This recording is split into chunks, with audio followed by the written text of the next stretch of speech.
ভুতুড়ে বন। গ্রামের পাশে একটা ঘন বন ছিল। সেই বনটা সম্পর্কে গ্রামে অনেক গল্প প্রচলিত ছিল। সবাই বলতো রাতে সেখানে ভূতের আনাগোনা হয়। গ্রামের বয়স্ক লোকেরা সাবধান করতেন, রাতে কখনো বনে যেও না, বনের ভূতরা তাড়িয়ে দেবে। কিন্তু ছোট্ট ছেলেটি, নাম তার রবিন, এসব কথায় কান দিত না। সে ছিল দুঃসাহসিক এবং সবসময় নতুন কিছু আবিষ্কার করতে চাইত। একদিন বিকেলে রবিন তার বন্ধুদের সাথে খেলতে খেলতে বনের দিকে চলে গেল।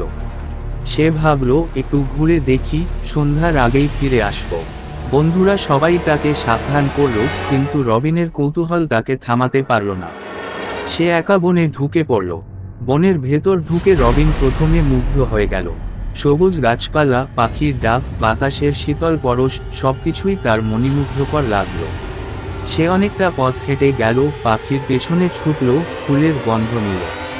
সময় যে কখন চলে গেছে রবিন তা বুঝতেই পারল না। হঠাৎ সূর্য ডুবে গেল, আর চারপাশ অন্ধকারে ডুবে গেল। রবিন তখন বুঝল সে পথ হারিয়ে ফেলেছে। বনের ভেতর অন্ধকার নামতেই পরিবেশ কেমন যেন ভয়ঙ্কর হয়ে গেল। পাখির ডাক থেমে গেল, গাছের পাতার সরসর শব্দ কানে আসতে লাগলো। রবিনের শরীর কাঁপতে লাগলো। সে ভয়ে কান্না জুড়ে দিল। হঠাৎ দূর থেকে একটা আলো দেখতে পেল। রবিন ভাবল, হয়তো কেউ আছে, সাহায্য পেতে পারি। সে সাহস করে আলোর দিকে এগিয়ে চলল। কিছু দূর এগিয়ে সে দেখতে পেল এক পুরনো, ভাঙাচোরা বাড়ি। বাড়িটার দরজা আধ খোলা। রবিন কৌতূহলী হয়ে বাড়িটার দরজায় কড়া নাড়ল। দরজাটা আস্তে আস্তে খুলে গেল, আর ভেতর থেকে এক বৃদ্ধা বেরিয়ে এলেন। তার চেহারা ভয়ঙ্কর, চোখগুলো লালচে, আর মুখে একটা অদ্ভুত হাসি। বৃদ্ধা বলল, এসো ছেলে, তুমি নিশ্চয়ই ক্লান্ত, তোমাকে কিছু খেতে দিই। রবিন ভয় পেলেও বৃদ্ধার কথায় কৌতূহলী হয়ে বাড়ির ভেতর ঢুকল। ভেতরে ঢুকেই সে দেখতে পেল চারপাশে মাকড়সার জাল আর ধুলাবালির স্তূপ। বৃদ্ধা একটা চেয়ারে বসে বলল, তুমি বসো, আমি খাবার আনছি। কিছুক্ষণ পর বৃদ্ধা একটা প্লেটে কিছু খাবার নিয়ে এলো, কিন্তু সেই খাবার থেকে একটা অদ্ভুত গন্ধ বের হচ্ছিল। রবিন খেতে গিয়ে হঠাৎ লক্ষ্য করল বৃদ্ধার চেহারা বদলে যাচ্ছে। তার চোখ আরো লাল হয়ে গেল, মুখটা ভয়ঙ্কর হয়ে উঠল। রবিন ভয়ে চিৎকার করে উঠল। বৃদ্ধা হঠাৎ করেই ভূতের মতো ভয়ানক চেহারা ধারণ করল, আর রবিনকে ঝাপটে ধরল।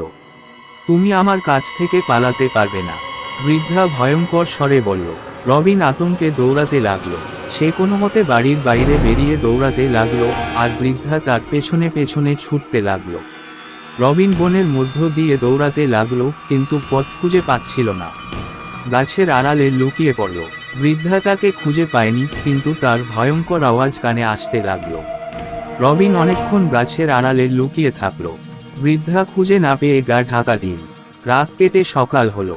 রবিন কোনো মতে বনের পথ ধরে বাড়ি ফিরে এল। সে বাড়ি ফিরেই মাকে সব বলল। মা তাকে জড়িয়ে ধরে আশ্বস্ত করলেন। মা বললেন, ভালো হয়েছে তুমি ফিরে এসেছো। বনের ভূতরা খুব ভয়ঙ্কর, আর কখনো একা বনে যেও না। রবিন মায়ের কথা মেনে নিল। সেই ভুতুড়ে রাতের অভিজ্ঞতা রবিনের মনে গেঁথে রইল চিরকাল। সে আর কখনো একা বনে যায়নি। গ্রামের লোকেরাও তার গল্প শুনে সাবধান হলো। সবাই জানল বনের ভূতেরা আসলেই খুব ভয়ঙ্কর। বনের দিকে তাকালেই রবিনের সেই রাতের অভিজ্ঞতা মনে পড়ে। এখন সে বুঝতে পেরেছে বড়দের কথা মানা কতটা জরুরি। গ্রামের সবাই বলাবলি করত, বনের ভূতেরা আছে, কিন্তু তারা কখনো দেখা দেয় না। রবিনের ঘটনা শোনার পর থেকে সবাই বুঝল গল্পগুলো মিথ্যে নয়।